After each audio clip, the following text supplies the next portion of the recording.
তিনি শিক্ষিত ছিলেন, তবে তিনি নিরক্ষর ছিলেন। নিরক্ষর থাকার 4টা কারণ বর্ণনা করা হয়েছে। একটা, এটা দুর্বল কারণ, এটাকে মানা যাবে না। তারপরও বলে দিচ্ছি, ছোটতে মা বাপ মারা গেছে, জন্য শিক্ষা হয়নি। 2 নম্বর, আল্লাহ তাবারাক ওয়া তাআলা আমার নবীকে বিনা অক্ষরে পণ্ডিত বানিয়েছেন, এটা আল্লাহর কুদরত। তার কারণ হচ্ছে কি, সবাই তো অক্ষরের মাধ্যম দিয়ে পণ্ডিত হয়, অক্ষরকে টেনে নিলে তার জ্ঞান বুদ্ধি শেষ হয়ে যায়, কিন্তু আমার নবী ছিলেন বিনা অক্ষরে পণ্ডিত, এটা আল্লাহর কুদরত। 3 নম্বর হলো, আমার নবীকে আল্লাহ তাবারাক ওয়া তাআলা অক্ষর শিখাননি কেন? তাহলে নবীজিকে কাউকে পড়াতে হবে, আর এই পৃথিবীতে নবীজির কেউ শিক্ষক হয়ে যাবে। তা আমার আল্লাহ চাননি যে নবী মুহাম্মদের শিক্ষক কেউ হয়ে যাক, তার দামটা বেড়ে যাক, আমার নবী থেকে তার দাম বাড়বে, আল্লাহ চাইনি। কার বুকে পাটা আছে বিশ্ব নবীকে বলবে আই তোকে পড়াবো, এই উপর হয়নি। আর 4 নম্বর হলো, কোরআনকে কিয়ামত পর্যন্ত সততা মানে প্রমাণ করার জন্যে অক্ষর দেওয়া হয়নি। নবীজি যদি লিখতে পড়তে জানতেন, ঘটনা কি ঘটে যেত? কাফের বেঈমানেরা বলতো এর ভিতরে নবী মুহাম্মদের কথা লুকানো আছে, সে গোপনে 2 লাইন লিখে দিয়েছে। এই কথা আল্লাহ কাউকে বলতে দেবেন না। এরই জন্য আল্লাহ তাবারাক ওয়া তাআলা তাকে অক্ষর দিলেন না, তবে তিনি পৃথিবীর সেরা শিক্ষিত মানুষ ছিলেন। আল্লাহ কাকে কিভাবে শিক্ষিত করতে আল্লাহ জানেন না?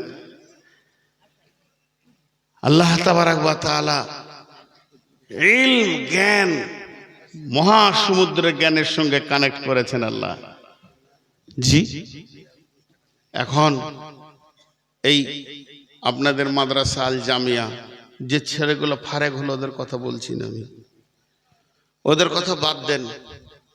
একটা ছেলে এই 2 বছর মাদ্রাসায় ঢুকেছে, 2 বছর, বেশি তার বয়স হয়নি, মাত্র 2 বছর ঢুকেছে। আর একটা ছেলে কিশোরনগর ভার্সিটিতে, কলকাতায় ভার্সিটিতে কিংবা বহরমপুর ভার্সিটিতে পড়াশোনা করে। কি নিয়ে পড়াশোনা করে? মহাকাশ নিয়ে গবেষণা করছে, বিরাট পণ্ডিত। অনেক টাকা খরচা, মা বাপেরও অনেক টাকা খরচা, সরকারের খরচা, তার পেছনে সে পড়ছে। তাকে যদি জিজ্ঞেস করা হয়, ভাইয়া তুমি ওপর দিকে কতটা উঠতে পারবে? বলে চাঁদের খবর দিয়ে দিব, চাঁদের থেকে ঊর্ধ্বে মঙ্গলে চলে যাব, আর কোথাও চলে যাব, খবর দিব। দাও, চাঁদের খবর দিবে। সেখানে ফাটল দেখা গেছে, আজান শোনা গেছে, ওখান থেকে 2টি শহরকে দেখা গেছে। চাঁদের মাটি আমাদের স্বাভাবিক মাটির মতো নয়। বিভিন্ন 1 ঘন্টা ধরে সে বক্তব্য মাইকে দিয়ে দেবে। বলে আর একটু উঠে ফার্স্ট আসমানে? বলে না, অত দূর খবর আর দিতে পারবো না। ওই ছেলেটার পেছনে বাড়ি ঘর সরকার মিলিয়ে 30 থেকে 40 লক্ষ টাকা খরচা করেছে। শুধু তাই নয়, 30-40 লক্ষ খরচা করে শেষ করে দেয়নি। আর কি করেছে? ওই ছেলেটার বয়স হয়ে গেল 25, কিন্তু চলে আসেন মাদ্রাসা সালাফিয়াতে। যে ছেলেটা 2 জামাতে পড়ে, এখনো লুঙ্গি ভালো করে পরতে পারে না, ঠিক করে খেয়াল করলে নাকে ফোঁটা দেখা যাবে। ছেলেটার বয়স এখনো হালকা। যদি বলা হয় বাবারে আসমান জগতের খবর তুমি কিছু দিতে পারবে কি? এটা ভার্সিটির ছেলে, বিশ্ববিদ্যালয়ের ছেলে। ওই ছেলেটা বলবে হুজুর আমি আসমান কেন, আসমানকে ভেদ করে খবর দিয়ে দিব। বিসমিল্লাহির রহমানির রহিম। সুবহানাল্লাযী আশরা বিআবদিহি লাইলাম মিনাল মাসজিদিল হারামি ইলাল মাসজিদি আকসাল্লাযী বারাকনা হাওলাহু লিনুরিয়াহু মিন আয়াতিনা ইন্নাহু হুয়াস সামিউল বাসীর। বিশ্ববাসীরে আমার নবী বলেছেন, বিশ্বনবী মসজিদে হারাম থেকে মসজিদে আকসা, যেটা ফিলিস্তিনে যুদ্ধ চলছে, ওখান থেকে ঊর্ধ্ব গগনে গেলেন। প্রথম আসমান, দ্বিতীয় আসমান, তৃতীয় আসমান, চতুর্থ আসমান, পঞ্চম আসমান, ষষ্ঠ আসমান, সপ্তম আসমানকে ভেদ করে সিদরাতুল মুনতাহা চলে গেছেন। সিদরাতুল মুনতাহা সেটাকে অতিক্রম করে আমি একদম জান্নাতের খবর দেবো, লৌহ কালামের খবর দেব, আমি জাহান্নামের খবর দেব। আমি কত দূর দিতে পারবো? বাচ্চা ছেলেটি একটা নয়, দুটা নয়, এরকম হাজারো খবর দিয়ে দেবে।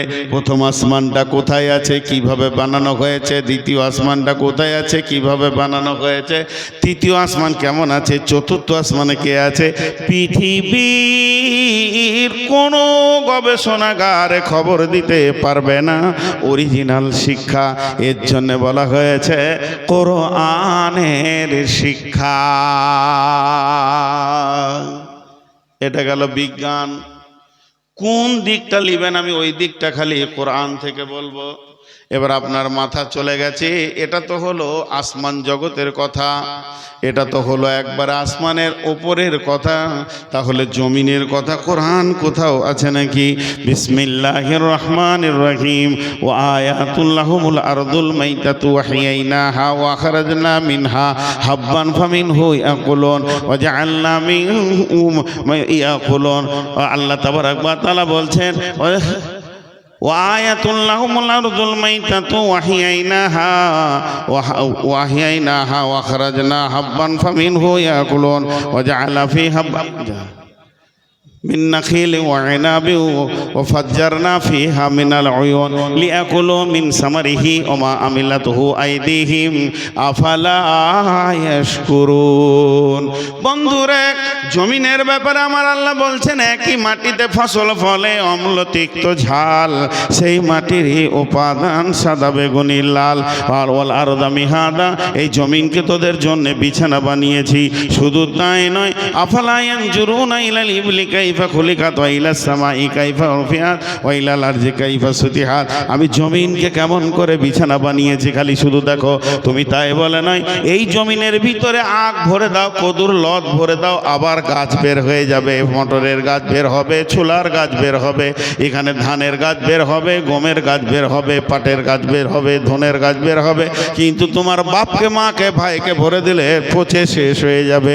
আমি জমিনকে এমনভাবে বানিয়েছি, একই জমিতে তুমি মরিচের গাছ দেবে তো ঝাল হবে, আর আপনার নিমের আঁঠি দেবে তো তেতো হবে, আবার সেখানে তেঁতুল দেবে তো টক হবে, অম্ল, তিক্ত, ঝাল।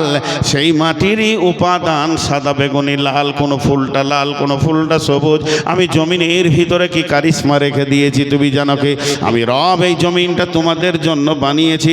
প্রতি বছর একবার এটাকে মেরে দিই, তারপরে তোমাদের জন্য সুন্দর করে হারা ভরা ফলে ফুলে তোমাদের জন্য সাজিয়ে দিই, সেগুলো তোমরা খাও।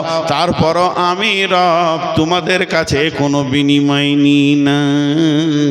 প্রকৃত যদি ছেলেকে শিক্ষিত করতে হয় জমিনের ব্যাপারে, তাকে কোরআনের আওতাভুক্ত করে দিতে হবে। আর কলেজ ভার্সিটিতে জমিনের আসল তথ্য দিতে পারবে না।